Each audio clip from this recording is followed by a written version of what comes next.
And if you ever get a Baylor film, you put it on there, and guys are running all over the place and playing hard, and they got good lines. So I'm sure he's got some great stuff to give us tonight. Randy.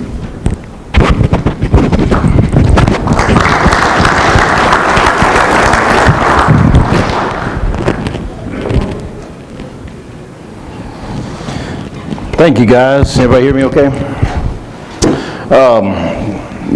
I'm just enjoying being up here, watching all this. I've always watched the DVDs, and this is actually my first time coming up here.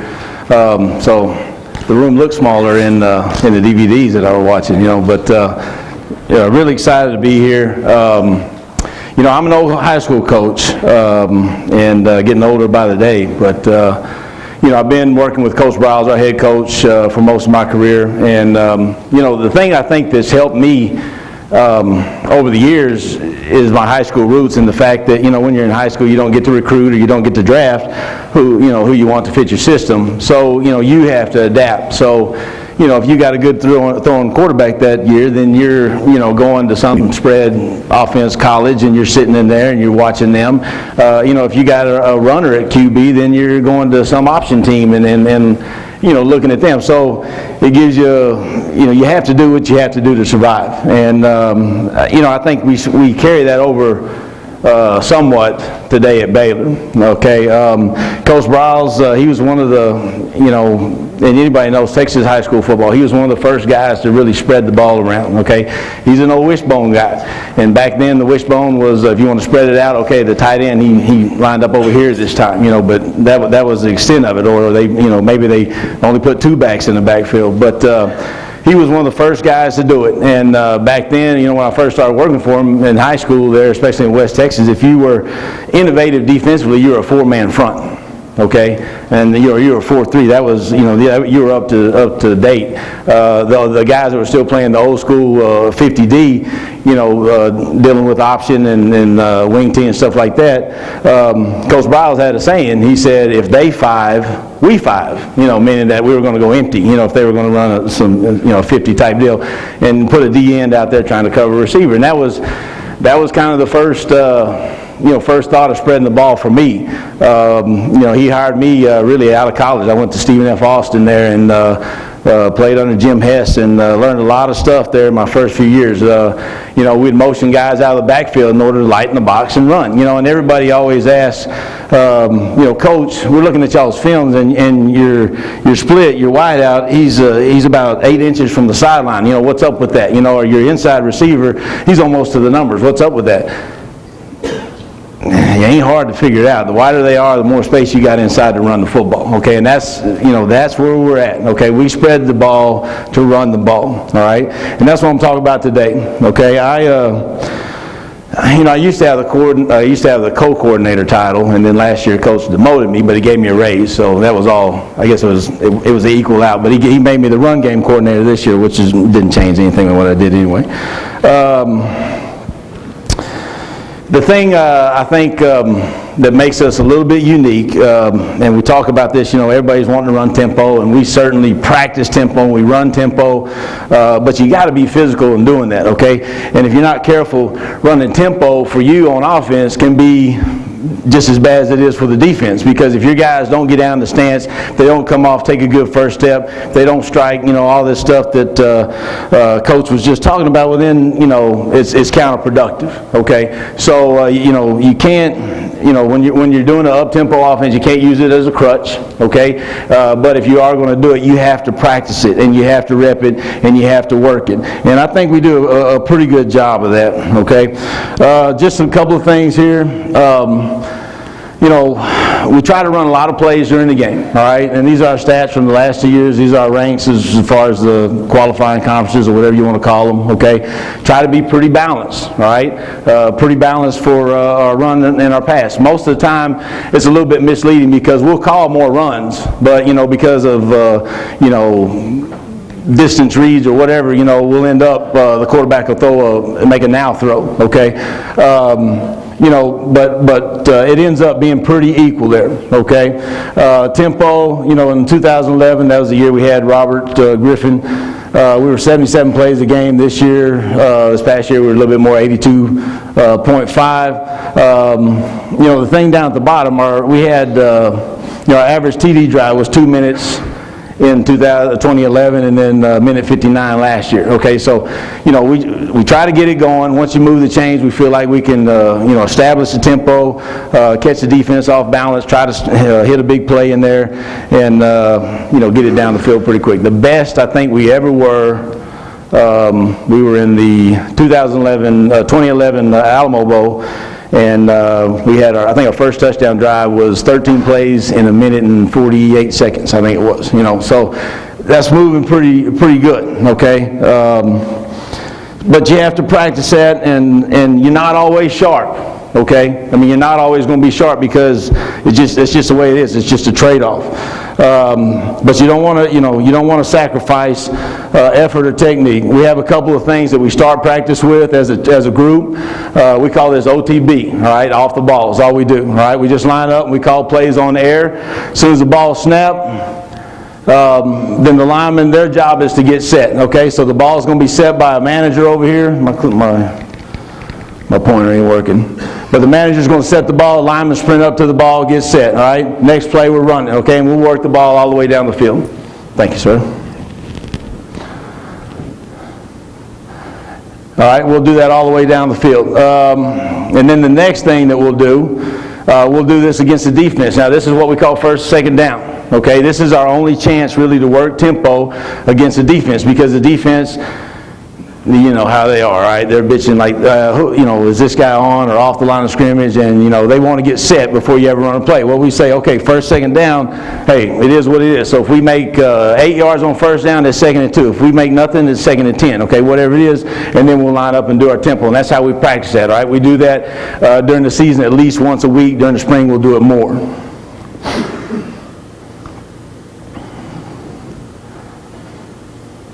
And it's just, it's kind of it's a thud period, if you want to call it. But it's more of a, get lined up, recognition by the defense, because, in our league, there's a lot of guys that are running up-tempo offenses, no doubt.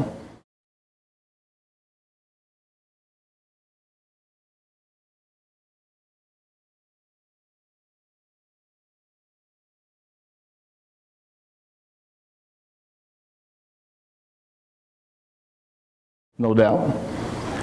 Okay, the drills that we do every day, all right? Now, I think it's important if you're running a spread offense, okay, and you're running an up-tempo offense, you can't give your guys too much because there's not enough time to process it, okay? There's not enough time. So, you only give them 4 or 5 things to do, and, you can ask anybody that's ever watched this, we don't run that many run plays, okay? The techniques the guys are doing are repetitive, but if you do them well, what does it matter, right? Let me go back to that slide there. A couple of things that we'll talk about on these practice deals, okay? And Coach was just talking about them here, but some of the things, I call them a little bit different. One of the things I talk about all the time is a power position, okay? And we always talk about it as an athlete, the most powerful you ever are, okay? Like if you're lifting in the weight room, what exercise is it? Help me out. Somebody tell me. Squat, right? Okay, that's when you're going to lift the most weight. Okay, so if that's when we're the most powerful, we want to duplicate that as much as we can. Okay, so the position that you're in when you squat, feet a little wider than shoulder width. My feet are flat on the ground. My knees are bent. My chest is out. My back's arched. My head is up. Shoulders are back. All that stuff. That's a powerful position, and we want to do it whether it's run or whether it's pass as much as we can. Okay. When we move our feet, we always talk about knee up, toe up. Okay, we want to drive from the hip. All right. So if I pull my knee up and my big toe comes with it, when that foot comes down, it's going to hit flat with all my cleats in the ground, which is what we want. Posture, power position, and then the hands always elbows in, thumbs up. Elbows in, thumbs up. All right. Okay, this is our practice starter every day. We'll put, we got PVC pipes, they're portable. We'll put them over everything. If we do it on boards, you'll see it here in a minute. Here they're over the, what I do? Okay, I got it. All right, so here we put them over the ropes, and we're just stomping it through. All right, we want to stay low. We're looking at the head there. We don't want them ducking under the PVC chute and all that stuff. We want the cleats banging in the ground there. And it's just a good thing to start practice with every day. All right, and then we'll come back and we'll go change the direction in the ropes. This is just, working on change and then extending my base on the change, okay? So working right, and then when I come back to the left, extending with that left foot. Keeping my elbows in, keeping a powerful position. I want to see a big number in the screen when we're looking at this. Went too far. All right, here we go.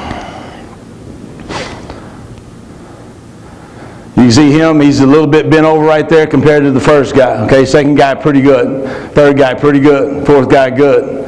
Fifth guy too high. That guy right there real good. Real talented too. He'll be a guy a bunch of guys want next year. But you get the idea. And then we'll come back and we'll do it backwards, okay? The whole thing on the backwards is not to look at the ropes, all right? The ropes are down on the ground. Don't worry about it. If you're picking your knee up and your toe up, you won't hang them on the ropes, okay? If you get lazy and start pushing off with your toe, then you'll snag it in the ropes and you'll fall on your face or your ass.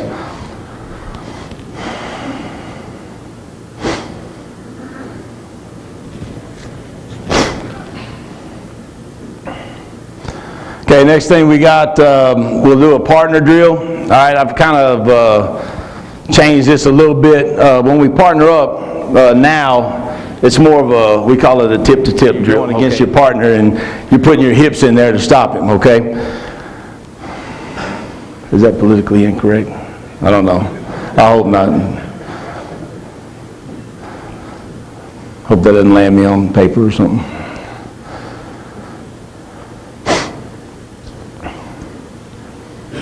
And we'll actually, right now, well, this is a couple of springs ago, we'll lock it up when we do it.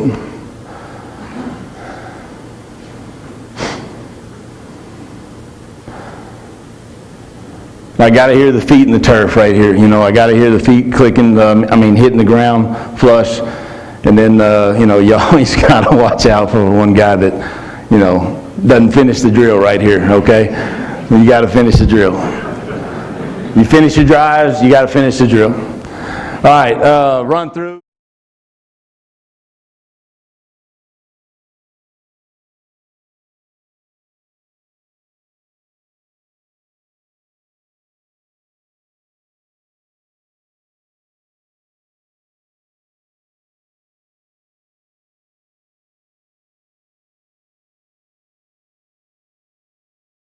Run through. The last thing on there is just running through the ropes. As an O-lineman, you do all this stuff. Let me get back to it. Okay. You do all this stuff, but sometimes you forget how to be an athlete. Okay, so we just do a run through the ropes. Doesn't matter how many steps we get in or whatever. We just just don't forget how to be an athlete. Okay, in the spread offense. All right, how many double teams are you going to have on one running play? Typically, unless you got a tight end, how many are you going to have? Anybody know? At the most two, right? If you're working to the under, all right. If not, then you're just mainly working with one, okay? We work a lot of single blocks, okay? And because half the time, three of those five guys are on single blocks, so we'll do a bunch of that. On the single block, what do we want? We want at least a stalemate, okay?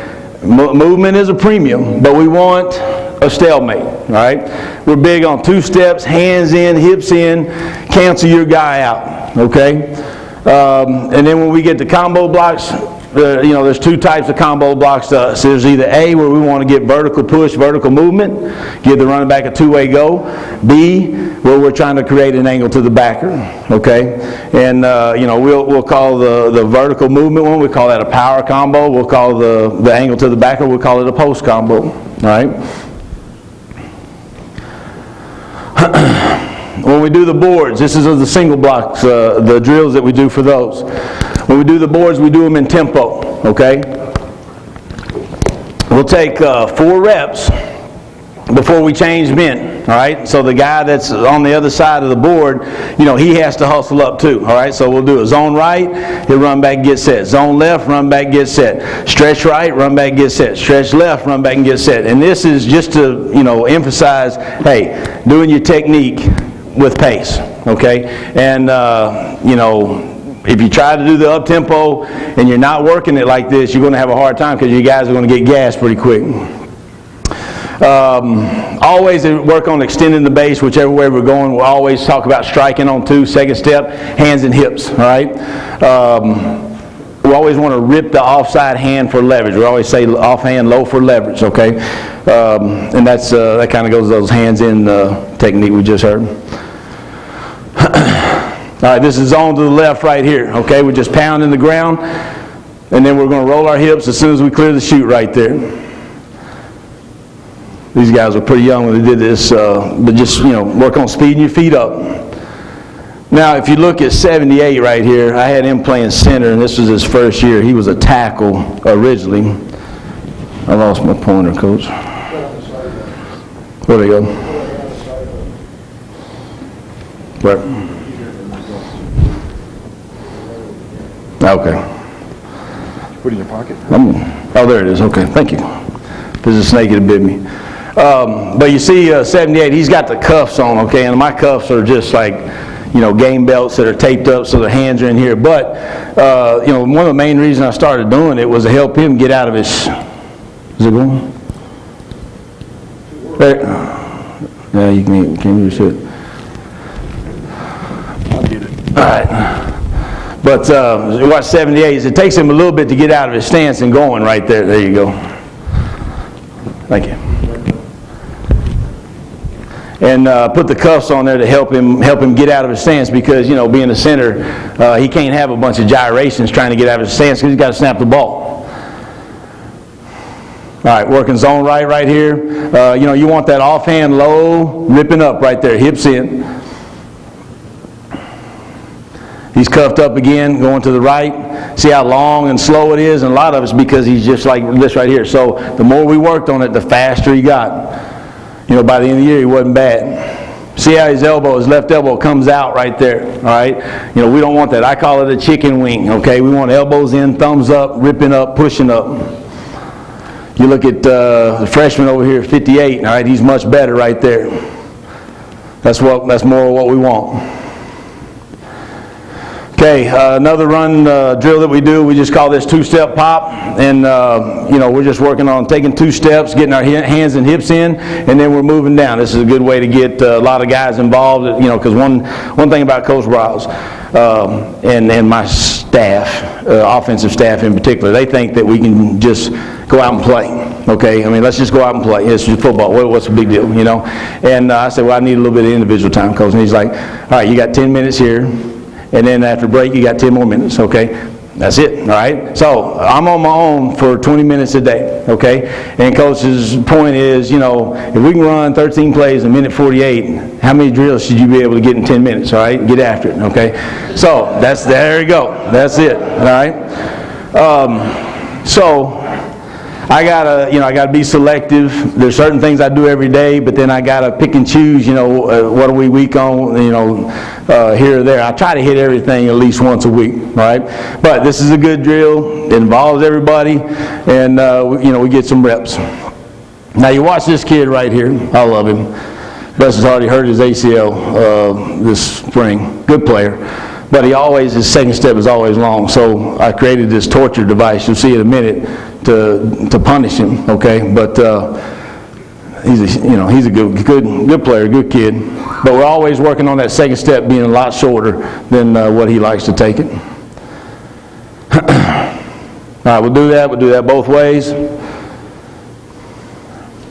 All right, then we'll come back, we'll do, now this is a little bit out of order. We'll stay on the boards until we finish the boards. This is stretch right, stretch left. Our stretch, most of it, if it's pure stretch, it's done off of tempo.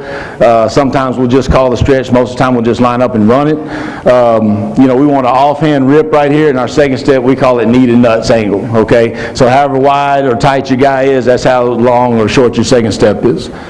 We're always wanting to rip that offside hand. In this case, it's a right hand rip, low for leverage.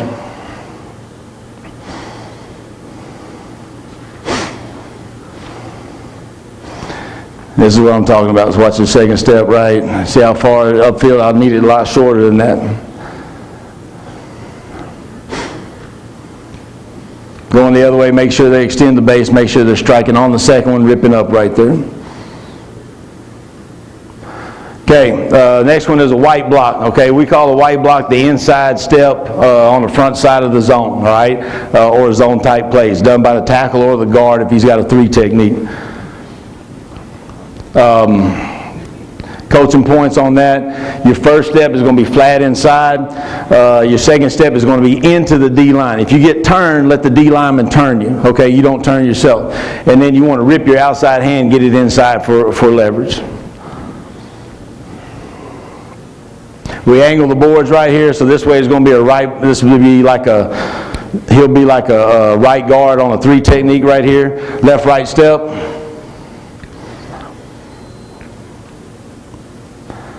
Hips in on 2. Got to rip the right hand right here. Get your leverage. Now you see how they're working back. The guys behind them are flipping the boards. They're coming back. They're down set. They're ready to run the next one. That's too long right here by him right here. That's too long. Keep it shorter than that. Second step into that was good. Okay, going the other way, this time it's right, left, ripping the left hand. Good. The guy on the far side over here needs to rip his hips, roll his hips a little bit better than that.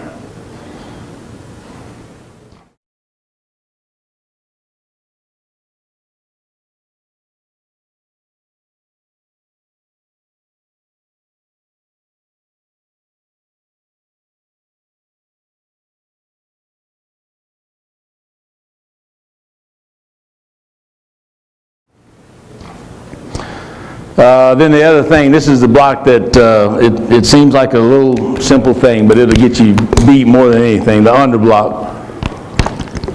The underblock for us is a way to cut off penetration. If we're running the power to an A-gap technique, you know, if we're doing like Coach Browse likes to call it block down. He said, what's so hard about it? Just block down. That's his answer to everything, you know.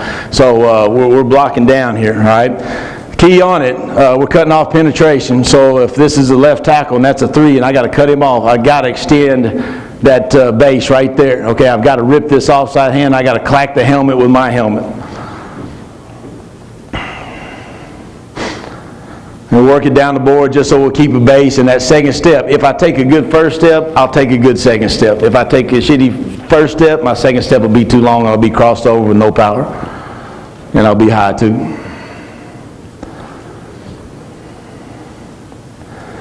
And like I said, we do all these at tempo. They're coming back ready to get the next one right now. And we try to get this offhand. It's a little bit unnatural feeling, but you want to try to get the offhand, you know, somewhere in that neighborhood, at least on the fat part of them. Don't get it up on the pad. See, that's too high right there. Offhand up on the pad, he'll slip that. Okay, this is the thing we probably coach the most on, right? During the season, and we do some blasphemous things as far as line coaches are concerned, but during the season we quit doing inside drill, okay? You know, just because of risk of injury, just because the defense was bitching about we don't do what the opponent does and all this stuff. So, okay, we quit. We just started looking for other ways to be physical against each other without having the whole group in there getting rolled up and that type thing. Barricades, okay, it's just a one-on-one drill. It's like you know, a man-on-man drill. You put a back behind them. We're striking on 2, ripping the hands, rolling the feet. Rolling the hips, excuse me. And you know, we're always trying to get our second steps in the ground. D-line, they're just coming across, trying to get separation, get off to the back. And see, this kid is too long, too slow right there. Got to get that second one in. Did a good job of rolling his hips, but because he's slow, he got raised up. It's a good job right there. This is that white block, a little bit long with his inside step. Great job with his outside hand ripping up right here. Hips are in right there. Remember on the single blocks, cancel him out. Okay, stalemate is great. Movement's a bonus. Okay, now at the center, and you know, some of you guys probably got a better idea about this than I do. But when you get a zero nose, you know, I always, you know, I didn't want to give up any ground, okay, because, you know, I felt like it just dicks everything up. But what I found out, and the kid that went to the Broncos, J.D. Walton, he was the center for us. He was real stubborn about it, and I just quit coaching on it because it was working for him. But then I got to thinking about it. It's right. You know, if I got a zero shaded nose on me, and if I step flat this way, and he comes into me, my second step can't help but go negative. Okay, so, you know, we started coaching more of a negative on that first right there, and then the second one into him, and it worked a lot better for us. We held our ground a lot better. Double teams were a lot cleaner when we got against the odd front.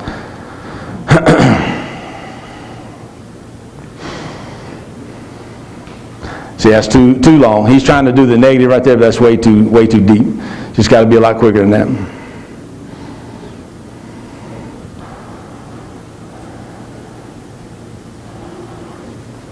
1-2, kind of a hop, not bad though. Got his hands in right there, hips in, cancel him out. Now, you know, the thing in all our run game, all right, and when we cancel a guy out, you know, not to give up penetration because we don't want any dramatic cuts in the backfield. All our cuts want to be made square shoulders with speed, and if we do that, we'll always make yards. Even if we leave somebody on the second level unblocked, we'll always make yards. That's a better job by him getting his second foot in the ground right here. Not as high right there. You just clean his elbows up a little bit right there. See how he's chicken winged right there, right? Elbows in, elbows in. All right, this is a classic example right here. This kid's doing a white block. Watch his inside hand loop. The kid in front of him is about 6'7" with tree-like arms, so he's going to get off this block pretty easy.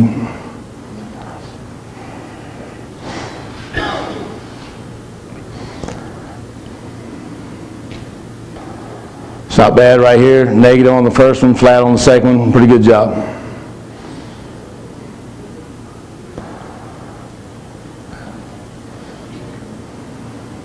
That's real good right there. 1-2 in the ground, hands in, roll the hips. That's what we want right there. Good job.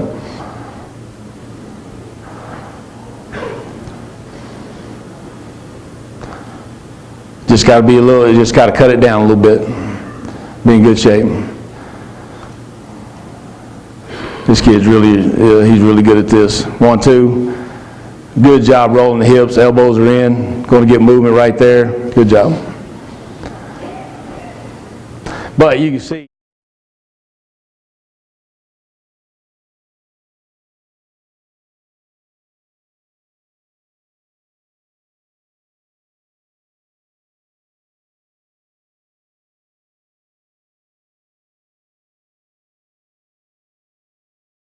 But you can see, we'll just take that drill, and I'll spend as much time as anything coaching individual stuff on just tape on that drill right there. Nothing against Mr. Gilman, wherever he's at, but we got Gilman sleds and we work those every day. But I love this drill right here for our combos. Okay, well, these are the drills that we work for our combos. This is a Crowther, the old car hood sled, very versatile. You know, we're going to take our 2 steps. We're going to roll our hips. We're going to lift the sled, and we're going to extend our base on the exit. And then the guy that's holding it up, you'll see it. He's got to speed his feet up so he can hold it up by himself. So right here we're acting like, let's say that this is the center right here. This is the right guard, so I'm saying he's got a G shade right there, and we're running zone to that side. So right there, second step, we're going to strike. We're going to roll our hips. We'll do that once. We'll do it twice. And then we'll work on exit right here, okay? So coach is acting like he's the linebacker. He's coming off, so then the guy left on the sled has got to speed his feet up, get his hips in, hold it up, hold it up, hold it up, hold it up. Now we put weights in the car hood of it just to keep it from being so light.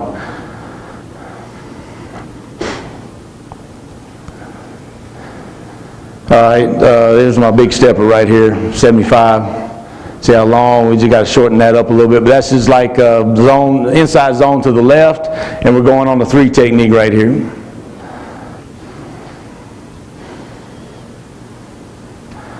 Good job overemphasizing the hips right there.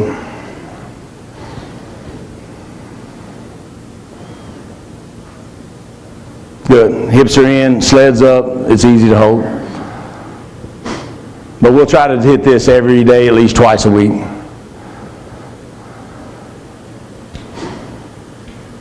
Okay, we'll work 2-man exit. That's on the little Gilman sled. This is our second level drill. Okay, so when we're exiting the double team, we want to make sure we extend our base, tuck our near shoulder to the guy so we can have leverage, and don't step under ourselves getting over there. This isn't a very good rep. Let me get back. All right, we'll work near step and exit, and we'll work zone step and exit. This is a near step and exit, okay? So he's giving a near step, near hand punch, flat exit. When he gets there, we want to strike, hands in, roll the hips, run our feet.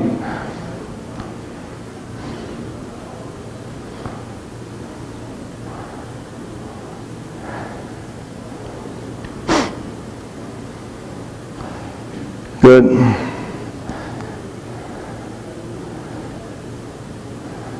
Okay, I was going to show you one. All right, this is zone step and exit, so we'll scoot inside and do it.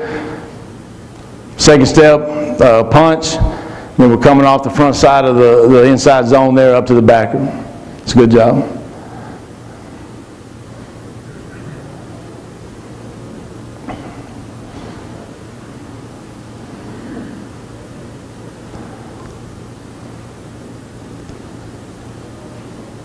Second step, cut it down. Not too bad there. See how his offhand is ripped for leverage right there. So if he keeps that shoulder tucked right there, now he crossed over a little bit right after he hit right there. But if he just stays disciplined with that foot, that's a clean block. All right, now this is the torture device. I've made it for 75. So when he gets to stepping too long, that's a little piece of tubing with a piece of PVC pipe on there to keep his base right. They hate it, but I threaten them with it, and most of the time that's enough.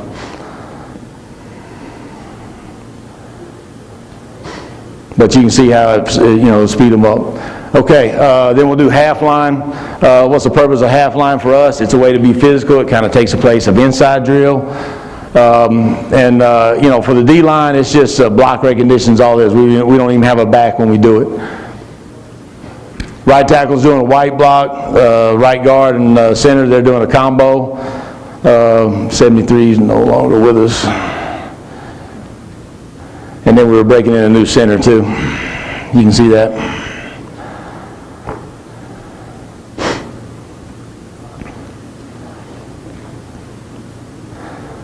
Here we're working the backside of the power. So center's working what I call a near step. This is a crush block for us by the left tackle right here. He's taking 2 in on the 3 technique, coming back for the defensive end right there, and then the guard, he's just pulling on there. Now this kid right here, he's a walk-on kid, pretty good technique guy. Extend your base right here and then really get your hips in when that guy starts to fight pressure, and you'll hold the block right there. This is a zone lead deal. We'll do it out of a tight end. We'll wrap the backside of the zone. So white block by the right tackle right there. Tight end's coming around leading up. And then the guard here, he's getting beaten. This is a tough block. All we want that guy to do when he's got a G by himself is just keep him flat. Don't let him get up in the backfield, and don't keep us from cutting with speed.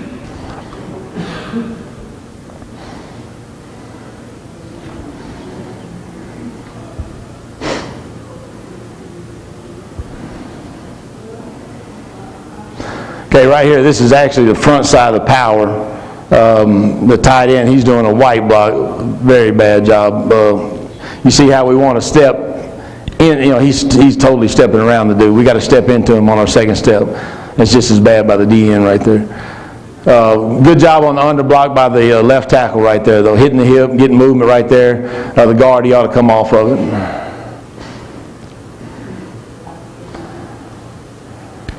And then the same thing right here. They get a little separated right here, all right? Watch though, this one's not as good by the the left tackle, because watch his first step here. Steps under right there, so it totally turns. Now second step's going to cross over, so when he hits, doesn't have the same power, and then there's a separation between the two right here that you don't want. First step will lead to a good second step. Anybody guess how much he weighs? Anybody want to guess? His shoe size is 21, so that might give you a clue. He's about, I don't know, I'd like to be kind and say 409, but it may be close to 420 since he's been off for a week. About 6'7". He did it as an 18-year-old on his 225 rep test. He did it 41 times, I think. Project. If you take on a project, you might as well take a big one, right? All right, this is your stretch right here. Really working this block right here between the, on a 7 technique under front, trying to work the tight end up to the safety, the linebacker, whoever shows first. This is what I call a near and off, so we did that on the green sled, the little green right here, okay, with the left guard. Into him, then coming off right there, working the second level. Center's really got to drop and rip right there. He took that little short step, needs to come on with it.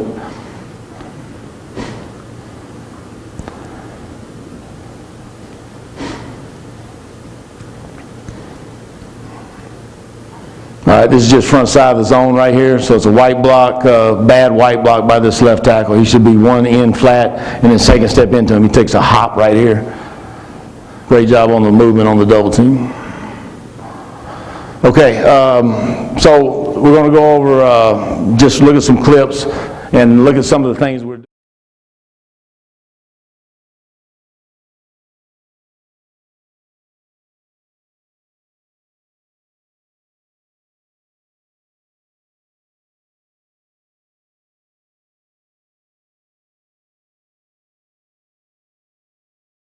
Look at some of the things we're doing, talking about practicing,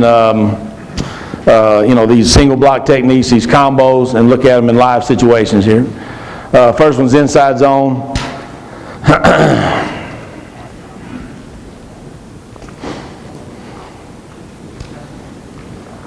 And you know how it is. I mean, our inside zone over the year averaged 3.4 yards a carry. Okay, that's not great, but it is what it is. You're going to bang it, you're going to bang it, you're going to bang it. Now, you throw the quarterback read and stuff like that in there, it gets a little bit better. But we're working 2 double teams up to the backers right here. You 2 guys got those 2. You 2 got those 2. The boxer's right. We're going to block the backside in. No read involved right here. Should be a good play. Right tackle lets his feet die a little bit.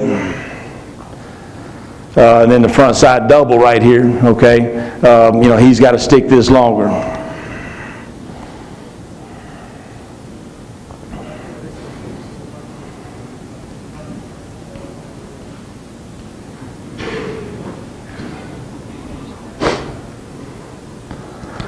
Okay, this time the front's, it's like an odd front here, shaded, okay? So we're just going to cover and climb over here on this side over here. If there's another threat, then he will work to that guy, okay? If there's nobody out here, then he'll cover and climb right there. You need to climb quicker, you almost got sniped.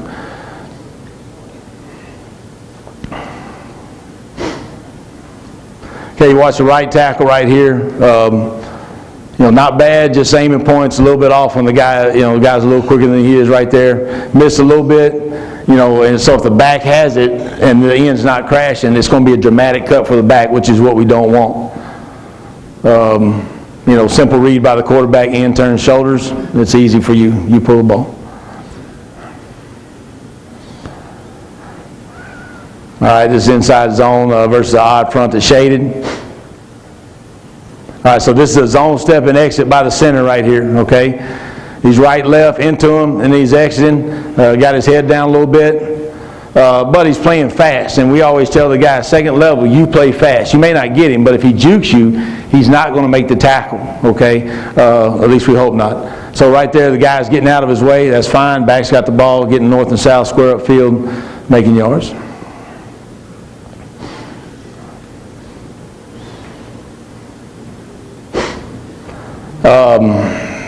You know, different defenses, different fronts. It's all about, you know, who's got quarterback, who's got dive. They want the 3 technique on the side of the back, or they want the G on the side of the back. You know, it just depends on who you play, what the plan is. This inside zone on the left. Working for a good double team on the left side there, between the center and the left guard. Not sure what that backer is doing over there. Nothing that indicates pass for him. But if the ball carrier does have the ball, we're in good shape. Right tackle just got to shorten the second step right there. Play fast, play low. Good job by the right guard just keeping that flat, that inside guy flat.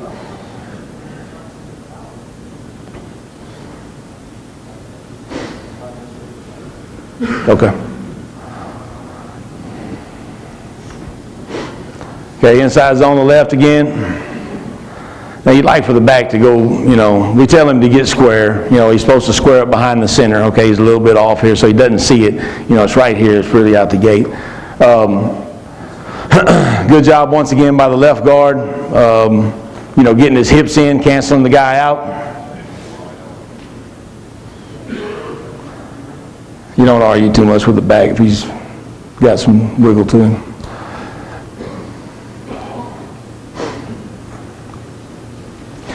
All right, right here, this is our this is inside zone, but with a man call, okay? So we're getting 10 personnel. They're going to go to a 4-1 box. No sense in reading anybody, right? So we're just going to block them all. Now, when we block them, we tell them we're going to block the guys we're supposed to block, okay? The guys that play the run are the 4 D linemen and the 2 backers, and if there's a safety involved, we'll block him. But it's got to be the run safety. We'll pick who it is before the game, and that's who we'll target. White block by the left guard right here, hips in, cancel it out. It's a good job. Nice job climbing on the combo.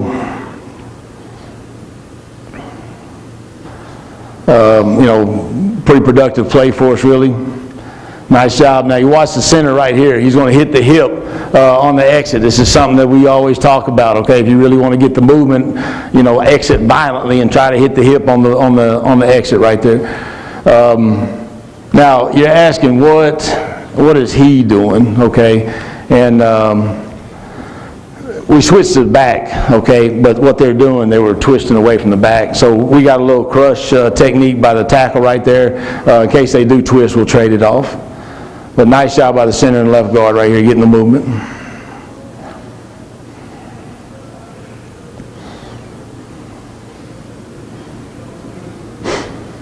Same look. You watch the center right here, gets his shoulders turned, oversteps a little bit. Just keep it short, keep it square so you can get up with power right there.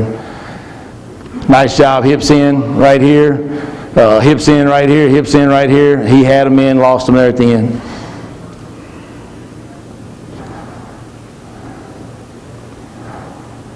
Here's an example of the twist away from the back.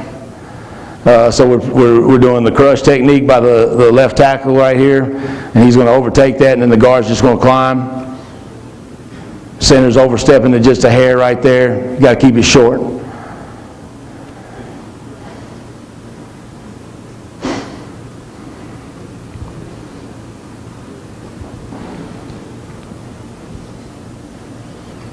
Same deal, other side. Or same side, I guess.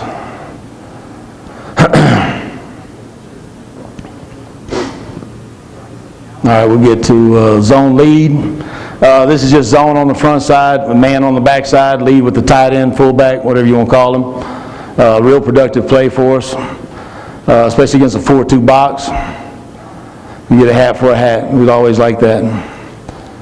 Now, we always tell my guys, get some splits and don't step too big because they'll step on each other like that right there. Makes you look bad.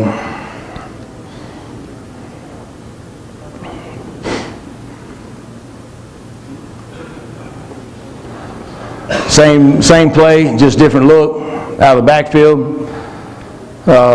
So these guys are working inside zone to the left, working up to him, white block by him, white block right here. Tight end's got backside backer on it.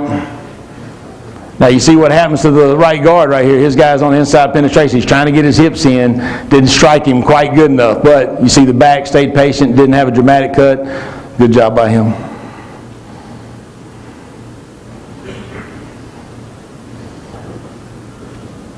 Okay, right here, real good job recognizing the front by the left guard. Sees his backer outside. You notice the numbers on the backers right here, 13, 25. When we run the powers, I'll show you.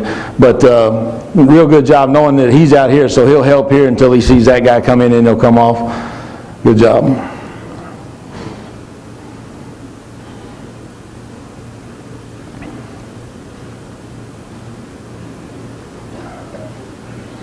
All right, we'll work, here's the powers right here. Love running the power. Okay, I know a bunch of guys in here are probably good, a lot better at coaching than I am, but I love running it. It's a great play for us. Allows us to be physical, establish something. You know, power for us is all about getting movement. We're running it over here on the left side. We're going to get a kick right here. You watch the slot right here. He's going to go straight ahead for his kick, okay? It's a great job by the left guard and left tackle. Okay, now this is what we would call a post exit right here, okay? The post exit because, you know, this is a safety, these are the two backers, we want to block the two backers. So it's going to be a quick exit by the left tackle right there. Great job by the guard getting that movement right there. Guard pulling, tracks his guy, and we get a big score out of it.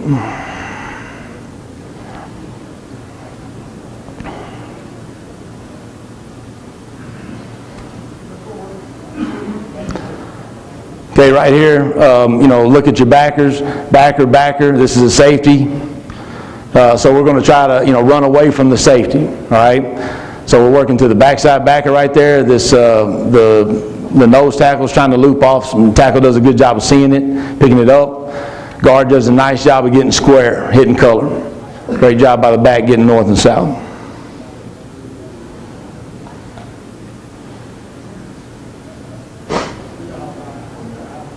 Okay. Coming on the right side right here, once again, who's the backers? This guy, run away from him. So get square, and then, you know, and then if you do a good job right there, you'll get out of it.